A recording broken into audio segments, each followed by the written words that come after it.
mostró al mundo un estudio donde se constata que hay una verdadera guerra psicológica, comunicacional, contra todo el pueblo de Venezuela. Porque cuando estas agencias de noticias extranjeras o estos medios de comunicación de los Estados Unidos de Norteamérica y de Europa también, en los próximos días mostraremos algunos números acerca de medios europeos, se dedican durante todo el año a publicar 3.880 noticias negativas sobre Venezuela.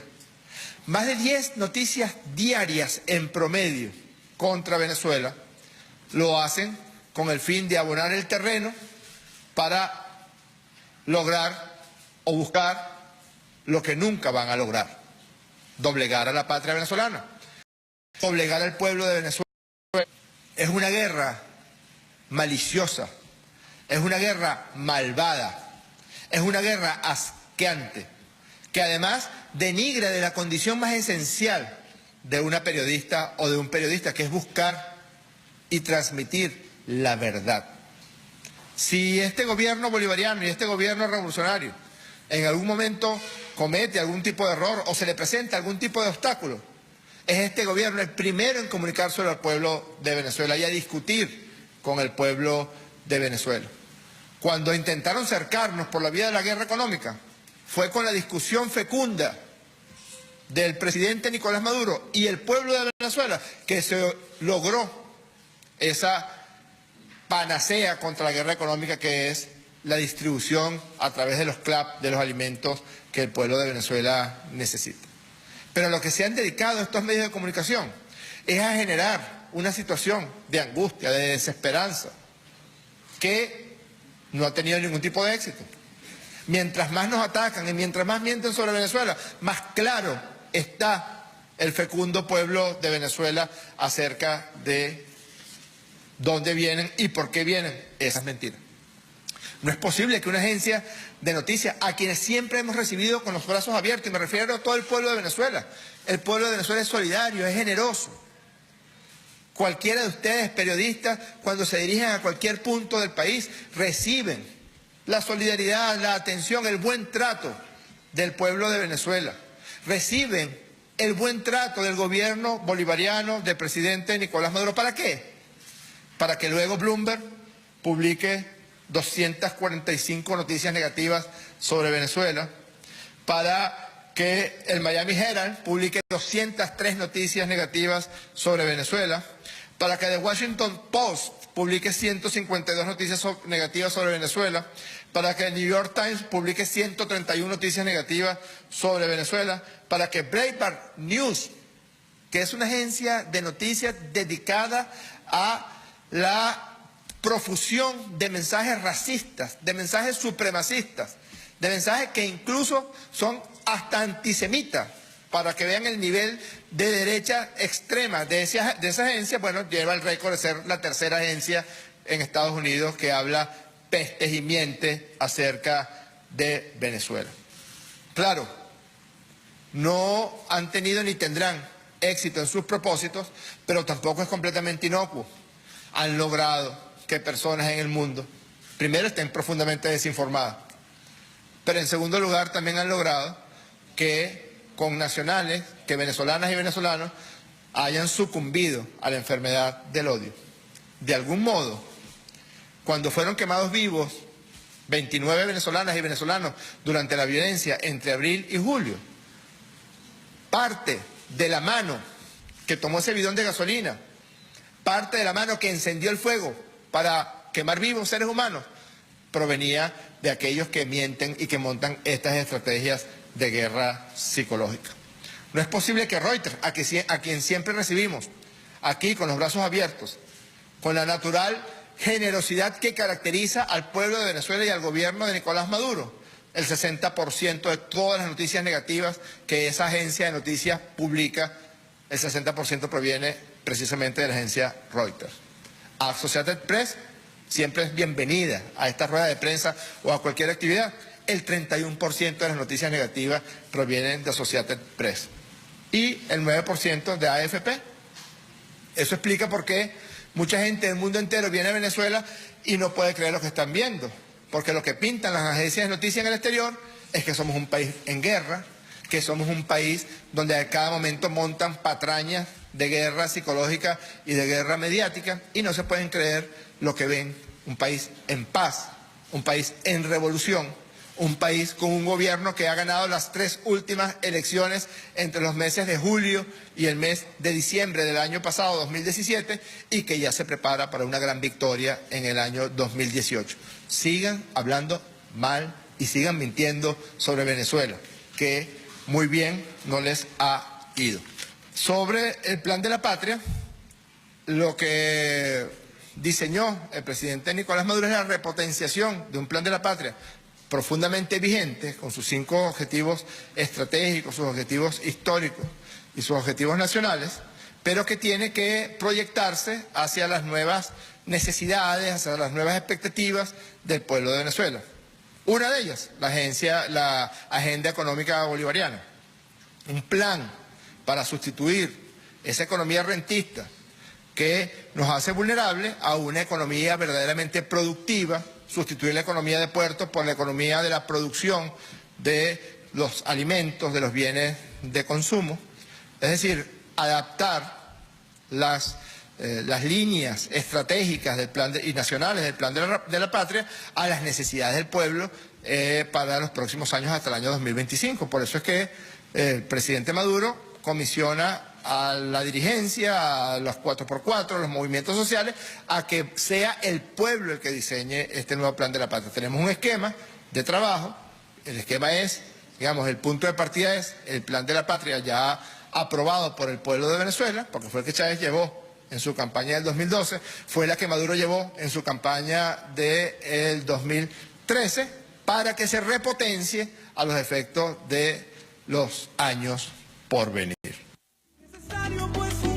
Bien, fíjate bien, Piñate. Quería hacer un comentario, pues estuviste hoy también metido con el debate que lanzó, el debate a nivel nacional que lanzó la invitación a debatirlo, el plan de la patria. Hay algo allí que dice Jorge que es totalmente cierto: hay nuevos escenarios y hay que adaptar el plan de la patria, ¿verdad? Una observación tuya al respecto.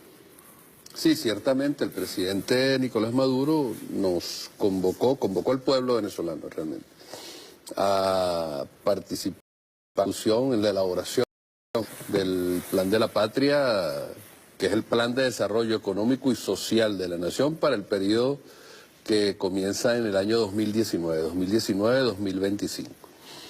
Sería ese sexenio, digámosle así, presidencial, ¿no?, que va a haber, para lo cual son precisamente las elecciones de este año, presidenciales de este año 2018. El presidente ha convocado para hacer una elaboración que tiene 3 características: popular, democrática y colectiva. La esencia democrática de la revolución bolivariana expresándose en el protagonismo popular. La diferencia, digamos, de la democracia nuestra protagónica y participativa con la democracia representativa liberal burguesa. Es decir, ciertamente vamos a elecciones y ganamos elecciones, pero estamos debatiendo con el pueblo nada más y nada menos que el plan de gobierno para los próximos 6 años.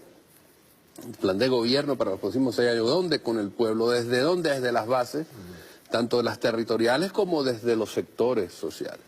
Pero incluso con un horizonte superior al 2025, ¿no?, que es el periodo precisamente 2019-2030. Es decir, con ese horizonte se está debatiendo una visión estratégica, partiendo del planteamiento, la visión del comandante Chávez de la era bicentenaria. Recuerda que el comandante Chávez planteó: la era bicentenaria comenzó el 19 de abril del año 2010 y culmina esta era bicentenaria en el mes de diciembre del año 2030. Y decía el comandante Chávez: en el año 2030 nosotros tenemos que tener sentadas las bases materiales y espirituales del socialismo bolivariano. Con ese horizonte está planteado este debate. Y este debate, por supuesto, no lo están haciendo, no lo estamos construyendo, o no se está construyendo en cotos, espacios cerrados, en compartimientos estancos, donde están los que saben de las cosas, ¿no? Los grandes pensadores, los tecnócratas, ¿no? Los burócratas también, sino es con nuestro pueblo que estamos en la calle. Por eso es que hoy comenzó a lo largo y ancho del país ese proceso que en este momento va a tener hasta el mes de febrero. Comenzando hoy, 6 de diciembre, y a partir de hoy se desata una línea de discusiones, tanto con los sectores sociales, partiendo por un lado. Están los partidos políticos del polo también. Sí, también. Primero los sectores que están en la Asamblea, representados en la Asamblea Nacional Constituyente, pero después otros sectores sociales que existen, ¿no? Y que no tienen, digamos, expresión, porque no tienen expresión, digamos, nacional, como sector específico, los transportistas, por decir un ejemplo, están ahí en cuanto a trabajadores, pues, en la Asamblea Constituyente. Pero después, paralelamente con esto, corriendo lo territorial. Entonces, en lo territorial están todas las formas de organización social que existen en el territorio. Hoy veíamos un esquema aquí en Caracas, por ejemplo, en lo territorial, donde va a estar el Partido Socialista Unido de Venezuela, los otros partidos en el debate, los CLAP, el movimiento Somos Venezuela, el movimiento de las comunas y los consejos comunales, en un debate en sus territorios específicos. De manera que es una discusión o es un proceso de elaboración colectiva desde las bases de nuestro pueblo hasta los niveles en los cuales se va sistematizando, englobando todo eso en un plan general. Ahora, ese plan tiene, primero, por supuesto, lo que decía Jorge allí, es un plan para repotenciar en estas nuevas circunstancias en las que estamos. ¿Cuáles son las nuevas circunstancias? De agudización de la guerra contra Venezuela. De agudización, de incremento de la guerra en todos los sentidos contra Venezuela. Perdón, Eduardo, también nos obliga a repotenciar el tema de las comunas. Claro. El tema de las comunas para nosotros va a ser determinante. Va a ser esencial, ¿no? Fíjate, incluso el presidente Maduro, cuando acaba de designar al compañero Aristóbulo Isturi al Ministerio de Comunas, le planteó, bueno, tenemos que llegar a la meta de las 3.000 comunas, que es la meta que se planteó el comandante Chávez en el Plan de la Patria que está en este momento en vigencia. Exacto. ¿De acuerdo? Entonces, fíjate, lo que te estaba señalando. Entonces, van niveles de sistematización para la elaboración del Plan de la Patria. Y eso se va a expresar en ese gran documento. Decía entonces que repotencia el plan en un escenario de guerra, del imperialismo, pero además, por un lado de la guerra, pero además de la necesidad que tenemos nosotros de profundizar la construcción del socialismo. Y entra el tema de las comunas, pero ahí entra el tema del poder de la clase obrera, de la gestión de la clase obrera en la economía. Sí, creo que debemos avanzar en lo que nos llama la construcción de las nuevas relaciones sociales de producción. Son los trabajadores y el pueblo apropiándose de los medios de producción y de los medios de poder. Y de los medios de poder político. Eso es lo que, digamos, avanza en este proceso de elaboración del plan, que no es otra cosa que de fortalecimiento de la democracia bolivariana, de la democracia revolucionaria que estamos construyendo en Venezuela. Incluso la relación con los países aliados. Por supuesto. Porque también tiene que ver con la constituyente. No, y es que incluso, fíjate, hay dos elementos allí.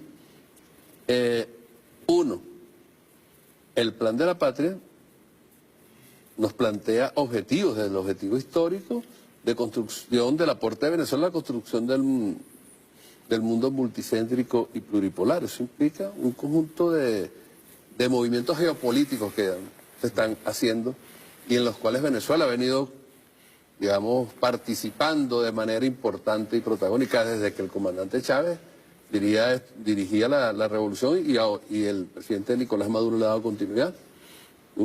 Eso ha venido avanzando. Hoy existe una situación geopolítica distinta en el mundo y en el continente también. ¿Okay? Pero además de eso, Venezuela, cuando nos planteamos el objetivo de la potencia, la Venezuela potencia es la Venezuela potencia en el marco de la gran potencia latinoamericana y caribeña. Así está planteado en el objetivo histórico número 3 del Plan de la Patria. O sea, y el tema de la defensa del ambiente y de la vida humana en el planeta. Es decir, son objetivos que trascienden lo nacional, que van más allá de las fronteras nacionales y obviamente del tiempo histórico de un gobierno determinado de 6 años, que es el periodo de gobierno presidencial que nosotros tenemos establecido en la Constitución bolivariana. Entonces, eso por otro lado. Y además, sobre la base de esos objetivos históricos, pero además las 5 dimensiones del socialismo que planteó el comandante Chávez. La dimensión política, la dimensión económica, la dimensión social, la dimensión ética y la dimensión territorial del socialismo. Son los grandes debates entonces que guían la discusión, que orientan los grandes ejes que orientan esta discusión para sistematizarla luego en el plan que va a ser el plan de gobierno del candidato Nicolás Maduro a la presidencia de la República. Sí. Acabamos de aprobar la ley de los CLAP, ¿verdad? Llevamos 6 leyes ya. Sí. 6 leyes, faltarían 2 por aprobar. Vamos a hablar específicamente con este tema de la especulación, yo no diría especulación, eso es un robo continuado que lleva un sector de la especulación, usura, sí, usura, es de todo, ¿no? Un atraco. Entonces, vamos primero a que entendamos por qué se aprobó la ley de precios acordados y que vamos a revisar la ley de precios justos, Sí. ¿verdad? Que en la ley de precios justos están también las sanciones. Sí, o sea, señor. que no se crean estos que están... Y los procedimientos. Exacto, que se va a crear unos reglamentos, incluyendo con la ley de los CLAP también, porque la SUNDEN no tiene capacidad como para cubrir la inspección en todo el país. ¿Ves? Entonces, vamos a comenzar con la ley de precios acordados. ¿Para qué se hizo? Tú sabes que tuvimos discusiones bien grandes dentro de la comisión, ¿verdad? Hasta que se llevó a la aprobación, pues. Y que viene ahora la aprobación de o sea, vamos a revisar la de precios justos. Ahora, finalidad de esa ley y por qué tenemos que ir en busca de acabar con la impunidad y acabar con toda esta guerra en donde mucha gente se cree impune, de verdad se cree impune. Fíjate todo ahorita en macro de Valencia, esto me lo están informando fresquito. Hay un incendio dentro de macro. La misma Valencia de San Diego, la misma macro de San Diego. Okay. Uno no tiene que especular muchísimo qué es lo que está pasando allí. La misma macro o los mismos factores están quemándose para evitar cualquier tipo de sanción o evitar cualquier tipo de visita, ¿no? Bien. Sí. Mira, yo antes de responder lo de los precios acordados, yo lo planteé ayer en la intervención que hice en la Asamblea Nacional Constituyente, cuando intervine por la ley de los CLAP. Es que nosotros estamos construyendo un sistema. Cuando digo nosotros de la Constituyente apoyando al gobierno en la construcción de un sistema de fijación y de tratamiento. No sé si la palabra correcta es tratamiento de los precios. Fijación, tratamiento de los precios al respecto. Ese sistema jurídico que estamos creando contempla la ley de precios acordados, contempla la ley de los CLAP, contempla, y yo lo incorporo allí, la ley constitucional de la unidad tributaria sancionatoria, que también la aprobamos, las 3 la hemos aprobado, y contempla lo que hoy se llama ley de precios justos, que es la revisión que estamos haciendo, ¿verdad? Ahora bien, eso es un sistema. La ley de precios acordados establece, lo que busca es que el gobierno revolucionario, prioriza determinados productos, bienes, en este momento sobre todo alimentos, medicamentos, artículos de higiene, lo que conforma hoy la gran misión de abastecimiento soberano. Eso era lo que era el plan 50, pero puede ser 50, 60, 100, o sea... 30, en fin. Exacto. El gobierno prioriza y con los productores de esos bienes, del tipo que sean, acuerda precios. Acuerda precios. A veces a nosotros en la Constituyente a mí me llega mucho, alguna gente desinformada, ¿no? Alguna gente incluso que tiene mucha experiencia política. Gente que ha militado algunos militaron hasta conmigo hace muchísimos años y todavía militan conmigo. Ajá. Yo a veces me entrevistan por sus programas de radio. Dicen, ¿por qué? ¿Dónde están los precios que acuerda la Asamblea Constituyente. No, la Asamblea Constituyente no acuerda precios con nadie. Exacto. Nosotros no discutimos precios con nadie. Nosotros discutimos, Aprobamos una ley. legislativa, aprobamos la ley. Claro. ¿No? Para eso están las instituciones. Las instituciones del Ejecutivo, pues. Eso no quiere decir, por ejemplo, etcétera. y eso lo pondría yo como propuesta a la comisión, lo estoy adelantando ahorita, tu vaso, que nosotros podamos desde la comisión crear o dividirnos entre los miembros de la comisión para hacer visitas a empresas privadas Claro. y empresas públicas. Ah, no, por supuesto. Exacto. Por supuesto. Para verificar. Pero la ley le da esa facultad al Ejecutivo, ¿me explico? Exacto. Entonces, esa ley lo que hace es eso. Entonces, que en vez de que el gobierno establezca controles de precios, se establezca el gobierno los precios. El precio del arroz va a ser tal precio, ¿no? Y después no pueda controlar eso. Yo me recuerdo episodios de hace varios años que el gobierno decía, bueno, el precio de tal bien es tanto, y al día siguiente ya no estaba. ¿No? Desapareció. Y eso ha pasado varias veces. Entonces se busca con estos sectores acordar esos precios que se mantengan un determinado periodo, un determinado tiempo, ¿no? La ley establece mecanismos para eso. Sí, la ley contempla los mecanismos, la revisión, etcétera, etcétera. La impresión que da en este momento es que los precios que se acordaron de determinado, yo no dato exacto de cuánto, si hay alguno. Bueno, hay sectores que los han respetado, pero la mayoría no los ha respetado. ¿No? La mayoría no los ha respetado. ¿No? Entonces, bueno, por eso es que hablamos de un sistema. Porque es que cuando se acuerda un precio, ese precio debe acordarse. Si ese precio no es acordado, no se respeta, tiene que ser sancionados quienes no cumplan con un acuerdo, porque además no es impuesto por el Estado. Entonces, ese es el sentido que tiene esa ley. El Estado prioriza cuáles productos, cuáles bienes, alimentos, medicamentos, etcétera, van a ir a esa lista. Por fuera de eso, está la gran mayoría de los que pueden ser, bueno, están los precios preferenciales o preferentes, como le digo yo, que son los de los CLAP, los productos CLAP. Bueno, un poco la ley de los CLAP establece algunas consideraciones porque está orientada al tema de la organización de los CLAP, etcétera, etcétera, y de sus funciones. Distribución, producción, y le incorpora una propuesta del presidente Maduro, que es la idea de la fiscalización, del fiscal CLAP, ¿no? Que se le incorpora allí, a esa ley. Que eso servirían como apoyo al SUNDE. Sí, a la SUNDE y a los otros órganos del Estado. Por ejemplo, ahorita, en diciembre, el despliegue ha sido lo fundamental de la SUNDE con la Fuerza Armada Nacional Bolivariana, ¿no? Que han dado esa batalla, ¿no? En el mes de diciembre y antes de diciembre también. Pero entonces, esos serían los apoyos, digamos, en el territorio, ¿no? Para esa tarea. Yo sé que tú eres presidente de la comisión, te voy a tirar una pregunta de la atrevida. Capciosa. Yo veo si la respondo o no. Ok, me vas a sacar el carterito se reserva el derecho de admisión. Fíjate bien, nosotros vamos a hacer una revisión de la ley de precios justos. Yo digo que también tenemos que agarrar y profundizar el tema sancionatorio. Sí. Porque tiene que cumplirse. O sea, si el Estado dice, aquí hay una ley, por eso se le dio precios acordados, para llegar a un acuerdo con el empresario, siempre y cuando ese acuerdo no vaya en detrimento del pueblo venezolano, empezando por ahí, y eso está también claro en la ley.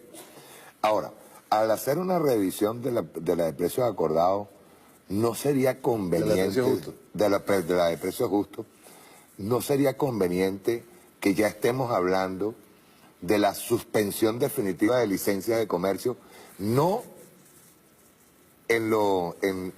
a las empresas, sino a quienes son dueños de empresas, es decir, ¿cómo es que le llaman? Una especie de inhabilitación comercial. Inhabilitación comercial, pero no en lo jurídico, sino en lo particular. Sería bueno que se discutiera ese tipo de sanciones.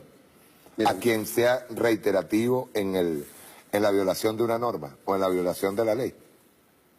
yo creo que la ley vigente, es que nosotros le dimos una revisión hace, ¿cuánto tiempo? 2 meses, quizás. 2 meses, más o menos. No, 2 meses, quizás. Establece algunas sanciones de ese tipo. ¿Qué pasa? Buena parte de esas sanciones, yo estaba revisando algunas cosas en estos días a propósito de la ley de los CLAP y de la necesidad que tenemos urgente, además, de completar el sistema con la aprobación de esa ley de precios justos, o de esa reforma. Al final, veremos cómo queda la cosa. Estaba revisando algunas cosas y establece sanciones, multas, esa ley, en unidades tributarias. Establece. La ley vigente. El decreto con rango, valor y fuerza de ley del año 2014, que está bien, ¿no? Que es una reforma de otro anterior. Perdón, no es una reforma, sustituyó a uno anterior, ¿verdad? Ahora, son en unidades tributarias. La unidad tributaria normal que existe, porque es la única que tenemos en Venezuela, con la cual nosotros, por ejemplo, el presidente calcula el aumento del cestatique. ¿De acuerdo? Entonces, ¿qué pasa? Que en algunas partes los empresarios, los comerciantes prefieren pagar la multa y seguir violando la ley.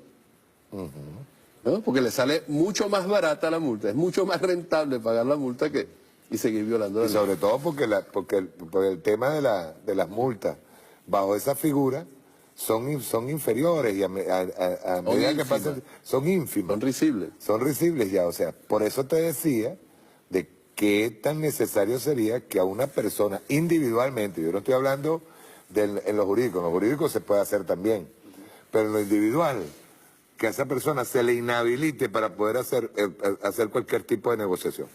Claro, creo que son temas en la discusión, ¿no? Creo que son temas que están todavía en la discusión y tenemos tiempo para natural, hacer. perdón. Una persona natural. Natural. Exacto. No, claro. Al final, eso pudiera incluso entrar en la discusión. Un tema de la justicia también, Piñate. Claro. Sin justicia no hay paz. Pero además lo que te quiero decir es que, bueno, uno, está el tema de la unidad tributaria sancionatoria, que ya estamos hablando de otra cosa, ya no estamos hablando de la unidad tributaria esta normal, que me decía un compañero, bueno, que en Maracaibo, por violar una ordenanza no sé qué, no sé si es el tema de la basura del agua, bueno, la multa era 1.500 bolívares, no 1.500.000, no 1.500.000, 1.500 bolívares. Cóbrate y quédate con el vuelto. Yo te doy 2.000 y te quedas con 500, pues, de propina, si tú quieres. Es una burla. Claro. Entonces, la unidad tributaria sancionatoria resolver. Luego, está el tema de los procedimientos, Mario. Sí, yo creo que uno de los datos es los procedimientos que establece la ley, esa ley de precios justos, se están cumpliendo en este momento, ¿no? ¿Qué tan ágiles son? ¿Qué tan rápidos son? ¿Qué tan Nos ahogamos en burocracia. Exacto, tan son para el Que establecimiento. le da chance al tipo y dice. Claro, para el establecimiento de las sanciones y hay que sancionar. Entonces creo que son elementos que están planteados y la ley esa establece penas también en términos penales, o sea, ¿no? Entonces, creo que son cosas que están en la discusión que tenemos que debatir. Porque además nosotros tenemos que... Hoy me escribía alguien, de eso a veces uno le hacen críticas que... Antes era el tema, bueno, las leyes, ahora van saliendo las leyes, alguien decía hoy. Pero además es verdad lo que decía esa persona. Que ahora salen las leyes, pero entonces las leyes... algo así que como, bueno, pero aquí nunca se han cumplido las leyes y el que hace la ley hace la trampa, ¿no? Esa es la parte injusta de la cosa, ¿no? Estamos siendo los tramposos. Pero en todo caso... Nosotros tenemos que garantizar como Estado, como revolución... Eso es lo que dijo José Roberto Duque. Como Estado, exactamente. Sí. Como Estado. Esos son de los que dice que, bueno, no, usted no ha hecho nada. Al final termina echándole la culpa a Maduro y a la Asamblea Constituyente de la cosa. Entonces, pero hay una parte de verdad, como en todo, si vemos la cosa en términos dialécticos, es que nosotros como Estado, como revolución, tenemos que garantizar que las leyes se cumplan. Eso es verdad, no pueden ser letra muerta. Exacto. Y en ese sentido es que nosotros tenemos que garantizar eso. Yo creo que nosotros muy pronto tendremos que salir ya con esa ley. Yo no me atrevo a establecer en este momento lazos, porque además eso no me corresponde a mí, sino a la directiva. ¿Sabes que yo hago de una la Asamblea comparación Nacional aquí? Una Constituyente. comparación aquí. No vamos a ir al corte, pero creo que me hagan una... Yo hago siempre una comparación. Por ejemplo, el presidente Nicolás dijo el otro día, y es cierto, que hay que agilizar la ley de contrataciones, pues, contrataciones públicas. ¿Por qué? Exactamente. Porque una gobernación. O, ¿tú te acuerdas cuando nos fueron a exponer lo del caso del café y del cacao? Del café, sí. ¿Verdad? Que tanto tardaba el complejo sistema burocrático a un productor de cacao o de café, que cuando llegaba al final el hombre estaba quebrado prácticamente y vendiéndole a muy bajo precio a las torrefactoras privadas, ¿ves? Entonces pasa lo mismo con la ley de contrataciones. Si no se agiliza el mecanismo, terminamos por encarecer lo que se supone es un proyecto. Incluso hasta un proyecto del Estado, del mismo gobernador, o el alcalde, o el mismo Estado, el mismo gobierno central. Pasa igual con cuando vamos a aplicar la ley. Y por esa vía se van quedando proyectos en el camino, compadre. Proyectos importantísimos. Claro. Y pasa igual cuando tú vas a ejercer la acción penal. Sí. El tipo le da chance, mira, el tipo le da chance ya en el momento que le están olisqueando las cuentas.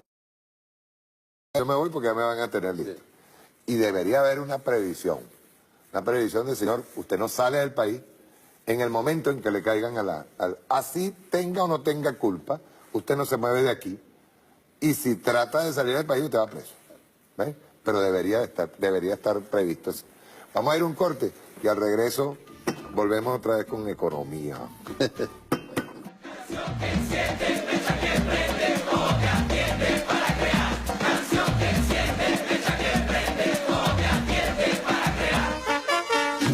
Ya vuelve la